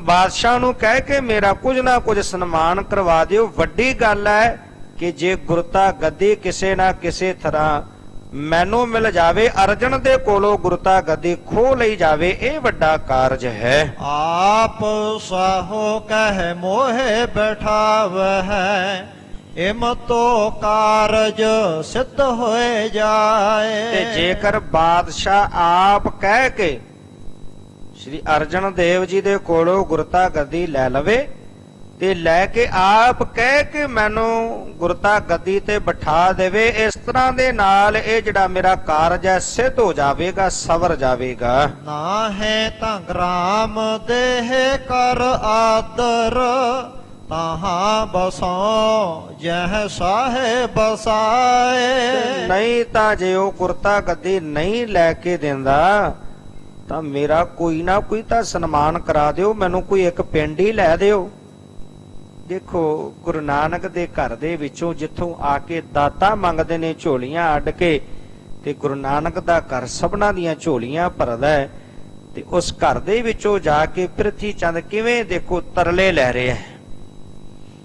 ਸਮਝਿਆ ਨਹੀਂ, ਸਮਝਾਉਣ ਤੇ ਵੀ ਕਹਿਣ ਲੱਗਾ ਕਿ ਮੇਰਾ ਜੇ ਗੁਰਤਾ ਗੱਦੀ ਨਹੀਂ ਮਿਲਦੀ ਤਾਂ ਕਹਿ ਕੇ ਮੇਰਾ ਸਨਮਾਨ ਕਰਾ ਦਿਓ, ਮੈਨੂੰ ਕੋਈ ਨਾ ਕੋਈ ਪਿੰਡ ਕੋਈ ਨਗਰ ਆਦਿਕ ਜਿਹੜਾ ਦਵਾ ਦਿਓ, ਮੈਂ ਉੱਥੇ ਰਹਿਣਾ ਕਰਾਂ। ਏਮ ਭੇ ਰਹਿ ਆਵਤ ਹੈ ਮੇਰੇ, ਇਹ ਉਪਕਾਰ ਕਰੋ ਚਿਤ ਲਾਏ। ਤੇ ਜੇਕਰ ਮੈਨੂੰ ਇੱਥੇ ਆਏ ਨੂੰ ਬਾਦਸ਼ਾਹ ਕੋਈ ਪਿੰਡ ਦੇ ਦੇਵੇ, ਪਿੰਡ ਦਾ ਪਟਾ ਮੇਰੇ ਨਾਂ ਤੇ ਲਿਖ ਦੇਵੇ, ਤੇ ਇਹਦੇ ਨਾਲ ਮੇਰੀ ਥੋੜੀ ਬਹੁਤੀ ਰਹਿ ਜਿਹੜੀ ਹੈ ਉਹ ਆ ਜਾਵੇਗੀ, ਮੇਰੀ ਇੱਜ਼ਤ ਥੋੜੀ ਬਹੁਤੀ ਜਿਹੜੀ ਹੈ ਉਹ ਬਚ ਜਾਵੇਗੀ। ਇਹ ਉਪਕਾਰ ਤੁਸੀਂ ਮੇਰੇ ਤੇ ਕਰ ਦੇਵੋ। ਫੇਰ ਸਦਾ ਮੈਂ ਤੁਮ ਕੋ ਦੇਵੋ, ਗੁਰ ਘਰ ਕੋ ਜਸ ਹੋਏ ਸਿਰ ਪਾਏ। ਤੇ ਆ 300 ਮੋਹਰਾਂ ਤੁਸੀਂ ਲਵੋ ਤੇ ਮੇਰਾ ਇਹ ਕਾਰਜ ਕਰ ਦਿਓ, ਮੇਰੇ ਤੇ ਪਰਉਪਕਾਰ ਕਰ ਦਿਓ। ਤੇ ਜੇ ਤੁਸੀਂ ਮੇਰਾ ਇਹ ਕਾਰਜ ਕਰ ਦੇਵੋਗੇ ਤੇ ਫਿਰ ਸਦਾ ਹੀ ਤੁਹਾਡਾ ਮੈਂ ਸਤਿਕਾਰ ਕਰਦਾ ਰਵਾਂਗਾ। ਜਿਵੇਂ ਗੁਰੂ ਘਰ ਦੇ ਵਿੱਚੋਂ ਸਿਰੋਂ ਪਾਉ ਆਦਿਕ ਦੇ ਕੇ ਸਤਿਕਾਰ ਕੀਤਾ ਜਾਂਦਾ ਹੈ, ਮੈਂ ਫਿਰ ਵੀ ਤੁਹਾਡਾ ਇਸੇ ਤਰ੍ਹਾਂ ਸਤਿਕਾਰ ਕਰਦਾ ਰਹਾਂਗਾ। ਕਰੋ ਖੁਦਾਏ ਰਾਹ ਇਹ ਕਾਰਜ, ਵੱਡੋ ਸਬਾਬ ਹੋਏ ਸੁਖਦਾਏ। ਤੇ ਫਿਰ ਕਹਿਣ ਲੱਗਾ ਕਿ ਖੁਦਾ ਦੇ ਵਾਸਤੇ ਮੇਰਾ ਇਹ ਕੰਮ ਕਰ ਦਿਓ, ਵੱਡੋ ਸੁਭਾਵ ਹੋਏ ਸੁਖਦਾਏ, ਜਿਸ ਕਰਕੇ ਇਹ ਵੱਡਾ ਪੁੰਨ ਤੁਹਾਨੂੰ ਲੱਗੇਗਾ, ਵੱਡਾ ਪੁੰਨ ਵਾਲਾ ਇਹ ਕਾਰਜ ਹੋਵੇਗਾ। ਚਤੁਰਤਾ ਜੁਤ ਹਜਰਤ ਫੇਰੋ, ਲਖ ਹੈ ਨਾ ਜਿਸ ਤੇ ਲੇਹੋ ਮਨਾਏ। ਕਹਿਣ ਲੱਗਾ ਤੁਸੀਂ ਆਪਣੀ ਚਤੁਰਾਈ ਦੇ ਨਾਲ ਬਾਦਸ਼ਾਹ ਦਾ ਮਨ ਜਿਹੜਾ ਇਸ ਗੱਲ ਵੱਲੋਂ ਉਲਟਾ ਦਿਓ, ਉਸ ਨੂੰ ਇਸ ਗੱਲ ਦਾ ਪਤਾ ਹੀ ਨਾ ਲੱਗੇ, ਉਹ ਇਸ ਗੱਲ ਦੇ ਬਾਰੇ ਜਾਣ ਹੀ ਨਾ ਸਕੇ। ਇਸ ਕਰਕੇ ਚਤੁਰਾਈ ਦੇ ਨਾਲ ਤੁਸੀਂ ਉਹਦਾ ਮਨ ਜਿਹੜਾ ਉਹ ਉਲਟਾ ਦਿਓ, ਫੇਰ ਦਿਓ, ਉਹਨੂੰ ਮਨਾ ਲਵੋ। ਸੁਮਤਵੰਤ ਇਹ ਪੱਖੇ ਪਰਖ ਹੈ, ਸੁਲਹੇ ਕੋ ਪਰਖਿਓ ਜਿਸ ਪਾਏ। ਤੇ ਬਾਦਸ਼ਾਹ ਬੜਾ ਸਿਆਣਾ ਹੈ, ਸੁਮਤਵੰਤ, ਬੜੀ ਸੁਮਤ ਹੈ, ਬੜਾ ਉਹ ਸਿਆਣਾ ਹੈ ਬਾਦਸ਼ਾਹ। ਉਹ ਜਿਹੜਾ ਕੋਈ ਪੱਖੀ ਹੈ ਨਾ, ਪੱਖ ਦੀ ਗੱਲ ਕਰਨ ਵਾਲਾ, ਉਹਨੂੰ ਪਰਖ ਲੈਂਦਾ ਹੈ, ਉਹਦੀ ਅਕਲ ਬਹੁਤ ਕੰਮ ਕਰਦੀ ਹੈ। ਸੁਮਤਵੰਤ ਹੋਣ ਕਰਕੇ ਜਿਵੇਂ ਉਹਨੇ ਸੁਲੇਹ ਖਾਨ ਨੂੰ ਪਰਖ ਲਿਆ ਕਿ ਉਹ ਪ੍ਰਿਥੀ ਚੰਦ ਦੇ ਪੱਖ ਦੀ ਗੱਲ ਕਰਦਾ ਹੈ। ਉਮਰਾਵਨ ਸੁਨ ਖਾਤਰ ਕੇ ਨਸ, ਹਮ ਹਜਰਤ ਕੋ ਲਖ ਹੈ ਸੁਭਾਏ। ਤੇ ਉਮਰਾਵ ਜਿਹੜੇ ਸਨ ਬਾਦਸ਼ਾਹ ਦੇ ਅਹਿਲਕਾਰ, ਜਦੋਂ ਉਹਨਾਂ ਨੇ ਸੁਣਿਆ ਤੇ ਸੁਣ ਕੇ ਕਹਿਣ ਲੱਗੇ ਜਿਹੜਾ ਹਜ਼ਰਤ ਬਾਦਸ਼ਾਹ ਨਾ, ਉਹਦੇ ਸੁਭਾਅ ਨੂੰ ਅਸੀਂ ਚੰਗੀ ਤਰ੍ਹਾਂ ਜਾਣਦੇ ਹਾਂ, ਅਸੀਂ ਉਹਦੇ ਕੋਲ ਰਹਿੰਦੇ ਆ ਹਰ ਵੇਲੇ, ਤੇ ਬਾਦਸ਼ਾਹ ਦੇ ਸੁਭਾਅ ਨੂੰ ਪ੍ਰਿਥੀ ਚੰਦ ਅਸੀਂ ਚੰਗੀ ਤਰ੍ਹਾਂ ਜਾਣਦੇ ਹਾਂ। ਇਸ ਬਿਦ ਕਹੈ ਨਾ ਜਾਣ ਹੈ ਮਨ ਮੈਂ, ਅਰ ਤੇਰੋ ਕਾਰਜ ਬਨ ਜਾਏ। ਤੇ ਹੁਣ ਅਸੀਂ ਕੋਈ ਨਾ ਕੋਈ ਉਪਾਅ ਜ਼ਰੂਰ ਕਰਾਂਗੇ, ਤੇ ਹੁਣ ਇਸ ਤਰ੍ਹਾਂ ਦੇ ਨਾਲ ਕੋਈ ਗੱਲ ਬਣਾ ਕੇ ਕਰਾਂਗੇ ਜਿਹਦੇ ਨਾਲ ਬਾਦਸ਼ਾਹ ਇਹ ਗੱਲ ਨੂੰ ਮੰਨ ਜਾਵੇ। ਨਿਆਉ ਵਿਚਾਰਤ ਬਹੁਤ ਬੇਰ ਲਗ, ਦੇਸ ਵੇਖੈ ਹੋਏ ਨਾ ਕੁਨਿਆਏ। ਕੋਸ਼ਿਸ਼ ਕਰਾਂਗੇ ਤੇਰਾ ਕਾਰਜ ਸਵਰ ਜਾਵੇ, ਪਰ ਜਿਹੜਾ ਬਾਦਸ਼ਾਹ ਹੈ ਉਹ ਬੜਾ ਸਿਆਣਾ, ਬੜਾ ਸੁਮਤਵੰਤ ਹੈ, ਤੇ ਜਦੋਂ ਅਸੀਂ ਉਹਨੂੰ ਕੋਈ ਗੱਲ ਕਹਿੰਦੇ ਆ, ਜਦੋਂ ਬਾਦਸ਼ਾਹ ਨੇ ਨਿਆਂ ਕਰਨਾ ਹੁੰਦਾ ਹੈ,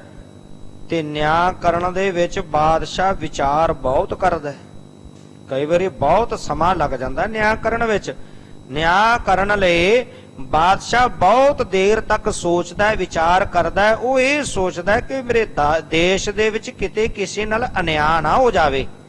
ਇਸ ਗੱਲ ਲਈ ਉਹ ਜਲਦੀ ਜਲਦੀ ਫੈਸਲਾ ਕੋਈ ਨਹੀਂ ਲੈਂਦਾ। ਫੈਸਲਾ ਕਰਨ ਤੋਂ ਪਹਿਲਾਂ ਚੰਗੀ ਤਰ੍ਹਾਂ ਸੋਚ ਸਮਝ ਕੇ ਵਿਚਾਰ ਕੇ ਫੈਸਲਾ ਲੈਂਦਾ ਹੈ ਕਿ ਕਿਤੇ ਕਿਸੇ ਨਾਲ ਕੋਈ ਅਨਿਆਂ ਨਾ ਹੋਵੇ। ਰੰਕ ਧਨੇ ਨਰ ਨਾਰ ਨੀਚ ਉਚ ਸਭ ਕੇ ਆਪ ਸੁਨਹਿ ਚਿਤ ਹੁਣ ਲਾਏ। ਬਾਦਸ਼ਾਹ ਦੇ ਕੋਲ ਭਾਵੇਂ ਕੋਈ ਗਰੀਬ ਆ ਜਾਵੇ, ਭਾਵੇਂ ਕੋਈ ਅਮੀਰ ਆ ਜਾਵੇ, ਕੋਈ ਨਰ ਆ ਜਾਵੇ, ਨਾਰੀ ਆ ਜਾਵੇ, ਭਾਵੇਂ ਕੋਈ ਨੀਵਾਂ ਕੋਈ ਉੱਚਾ ਆ ਜਾਵੇ, ਉਹ ਸਾਰਿਆਂ ਦੀ ਗੱਲ ਇੱਕ ਸਾਰ ਸੁਣਦਾ ਹੈ। ਗ੍ਰਾਮ ਦੇਨ ਕੋ ਮਾਨ ਲਹਿ ਗੋ ਗਾਦੇ ਦੇਨ ਬਿਖੈ ਸੰਦੇਹ। ਤੇ ਪ੍ਰਿਥੀ ਚੰਦ ਇਹ ਗੱਲ ਜਾਣ ਲੈ ਕਿ ਤੈਨੂੰ ਨਗਰ ਦੇਣ ਵਾਸਤੇ ਤਾਂ ਬਾਦਸ਼ਾਹ ਮੰਨ ਜਾਵੇਗਾ। ਚਲੋ ਅਸੀਂ ਕਹਾਂਗੇ ਉਹਨੂੰ, ਤੇ ਨਗਰ ਦੇਣ ਵਾਸਤੇ ਤਾਂ ਬਾਦਸ਼ਾਹ ਮੰਨ ਜਾਵੇਗਾ, ਪਰ ਗੁਰਤਾ ਗੱਦੀ ਵਾਲੀ ਜਿਹੜੀ ਤੂੰ ਗੱਲ ਕਰਦਾ ਹੈ ਨਾ, ਗੁਰਤਾ ਗੱਦੀ ਵਾਲੀ ਗੱਲ ਦੇ ਵਿੱਚ ਕੁਝ ਸੰਸਾ ਹੈ। ਸ਼ਾਇਦ ਹੋ ਸਕਦਾ ਕਿ ਉਹ ਇਸ ਗੱਲ ਨੂੰ ਨਾ ਮੰਨੇ। ਨਿਰਨੇ ਨੀਕੇ ਨਿਆਉਨ ਬੇਰਹਿ ਤਿਸ ਤੇ ਤੁਝੇ ਨ ਪਹੁੰਚ ਹੈ ਤੇ ਕੇ। ਇਸ ਕਰਕੇ ਉਹ ਨੀਕੇ ਨਿਰਣੇ ਨੀਕੇ ਨਿਆਉ ਨਬੇਰੇ, ਜਿਹੜਾ ਉਹ ਨਿਰਣਾ ਕਰਦਾ ਨਾ, ਨਿਆਉ ਕਰਦਾ, ਬੜਾ ਸੋਚ ਸਮਝ ਕੇ, ਬੜਾ ਜਿਹੜਾ ਵਿਚਾਰ ਕੇ ਉਹ ਨਿਆਉ ਕਰਦਾ ਹੈ। ਇਸ ਕਰਕੇ ਠੀਕ ਨਿਆਉ ਦਾ ਨਿਬੇੜਾ ਕਰੇਗਾ, ਉਹਦੇ ਨਾਲ ਤੈਨੂੰ ਕੁਝ ਨਹੀਂ ਪ੍ਰਾਪਤ ਹੋਵੇਗਾ। ਜੇ ਬਾਦਸ਼ਾਹ ਇਸ ਗੱਲ ਦੀ ਵਿਚਾਰ ਵਿੱਚ ਪੈ ਗਿਆ ਨਾ, ਸੋਚਣ ਲੱਗ ਪਿਆ, ਵਿੱਚ ਚੰਗੀ ਤਰ੍ਹਾਂ ਸੋਚ ਵਿਚਾਰ ਕੇ ਫੈਸਲਾ ਕਰਨ ਵਿੱਚ ਪੈ ਗਿਆ, ਤੇ ਫਿਰ ਤੈਨੂੰ ਪ੍ਰਿਥੀ ਚੰਦ ਕੁਝ ਵੀ ਹਾਸਲ ਨਹੀਂ ਹੋਣਾ। ਪਿਤਾ ਪ੍ਰਭੇਨ ਪ੍ਰਸੰਨ ਹੋਏ ਕਰ ਲਗ ਸੁਤ ਕੋ ਦੀਨ ਸਕਰਨੇ। ਕਿਉਂਕਿ ਤੁਹਾਡੇ ਪਿਤਾ ਭਾਵ ਧੰਨ ਗੁਰੂ ਰਾਮਦਾਸ ਪਾਤਸ਼ਾਹ ਜੀ ਜਿਹੜੇ ਬੜੇ ਪ੍ਰਵੀਨ, ਬੜੇ ਸਿਆਣੇ ਤੇ ਜਿਹੜੇ ਸਰਬ ਗੁਣਾਂ ਦੇ ਵਿੱਚ ਭਰਪੂਰ ਨੇ, ਉਹਨਾਂ ਨੇ ਪ੍ਰਸੰਨ ਹੋ ਕੇ ਆਪਣੇ ਛੋਟੇ ਪੁੱਤਰ ਭਾਵ ਤੇਰੇ ਛੋਟੇ ਭਰਾਤਾ ਧੰਨ ਗੁਰੂ ਅਰਜਨ ਦੇਵ ਪਾਤਸ਼ਾਹ ਜੀ ਨੂੰ ਗੁਰਤਾ ਗੱਦੀ ਦੀ ਬਖਸ਼ਿਸ਼ ਕੀਤੀ ਹੈ। ਨਿਉ ਕਰਤ ਨਹਿ ਸੁਨਹਿ ਸਿਪਾਰਸ ਜਥਾ ਜੋਗ ਮਹਿ ਪ੍ਰੀਤ ਕਰਹਿ। ਤੇ ਕਹਿਣ ਲੱਗੇ ਕਿ ਜਦੋਂ ਜਹਾਂਗੀਰ ਬਾਦਸ਼ਾਹ ਨਿਆਂ ਕਰਦਾ ਨਾ, ਕਿਸੇ ਦਾ ਕੋਈ ਫਰਿਆਦੀ ਹੋ ਕੇ ਆਉਂਦਾ ਹੈ, ਤੇ ਜਦੋਂ ਉਹਦਾ ਨਿਆਂ ਕਰਦਾ, ਨਿਆਂ ਕਰਨ ਵਿੱਚ ਜਹਾਂਗੀਰ ਕਿਸੇ ਦੀ ਕੋਈ ਸਿਫਾਰਿਸ਼ ਨਹੀਂ ਸੁਣਦਾ, ਉਹ ਕਿਸੇ ਦੀ ਕੋਈ ਸਿਫਾਰਿਸ਼ ਨਹੀਂ ਮੰਨਦਾ। ਜਥਾ ਜੋਗ ਮੈਂ ਪ੍ਰੀਤ ਕਰੇ, ਜਿਹੜਾ ਜਥਾ ਜੋਗ ਬਣਦਾ ਨਿਆਂ ਹੈ ਨਾ, ਉਹਦੇ ਨਾਲ ਉਹਦੀ ਪ੍ਰੀਤੀ ਆ, ਉਹ ਨਿਆਂ ਕਰਦਾ, ਉਹ ਕਿਸੇ ਦੀ ਕੋਈ ਸਿਫਾਰਿਸ਼ ਨਹੀਂ ਮੰਨਦਾ। ਤੇ ਇਸ ਤਰ੍ਹਾਂ ਦੇ ਨਾਲ ਇਹ ਜਿਹੜੇ ਉਮਰਾਵ ਜਿਨ੍ਹਾਂ ਨੂੰ ਰਿਸ਼ਵਤ ਦੇ ਰਿਹਾ ਹੈ, ਉਹ ਵੀ ਦੱਸ ਰਹੇ ਨੇ ਬਾਦਸ਼ਾਹ ਦੇ ਬਾਬਤ, ਤੇ ਅੱਗੇ ਦੱਸਦੇ ਨੇ ਕਿ ਕਿਵੇਂ ਉਹ ਬਲਦ ਜਿਹੜੇ ਮਸ਼ਕਾਂ ਜਲਦੀਆਂ ਭਰ ਕੇ ਬਲਦਾਂ ਤੇ ਢੋਂਦੇ ਸਨ। ਬਾਦਸ਼ਾਹ ਨੇ ਇੱਕ ਘੰਟੀ ਆਪਣੇ ਕੋਲ ਬੰਨੀ ਹੋਈ ਸੀ, ਜਿੱਥੇ ਬੈਠਦਾ ਸੀ ਉਹ ਘੰਟੀ ਉਹਦੇ ਸਿਰ ਦੇ ਨੇੜੇ ਹੁੰਦੀ ਸੀ।